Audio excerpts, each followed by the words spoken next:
जीवन के अंधेरों में भी उम्मीद की एक रोशनी छिपी होती है। अली असफलताओं से टूट चुका था। उसने कहा, मैं अब कुछ नहीं कर सकता। तभी मस्जिद से अजान की आवाज आई। अली ने सिर उठाया और कहा, अल्लाह ने मुझे छोड़ा नहीं, मैं दोबारा कोशिश करूंगा। और यही पल उसकी सफलता की शुरुआत बन गया।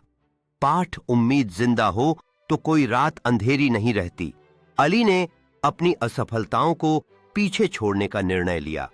उसकी आंखों में एक नई आशा की चमक थी। उसने सोचा, अगर मैं मेहनत जारी रखूंगा तो सफलता अवश्य मिलेगी। उसने अपने सपनों की ओर कदम बढ़ाना शुरू कर दिया, अपने आत्मविश्वास को फिर से खोजते हुए। अली रात रात भर मेहनत करने लगा अपने सपनों को हकीकत में बदलने के लिए। उसके दोस्तों ने उसे समर्थन दिया और उसे प्रेरित किया। वे सब मिलकर उसे प्रोत्साहित कर रहे थे और यह ऊर्जा अली के संकल्प को और मजबूत बना रही थी। उसने महसूस किया कि उम्मीद सिर्फ एक भावना नहीं, बल्कि एक क्रिया है जो उसे आगे बढ़ाती है।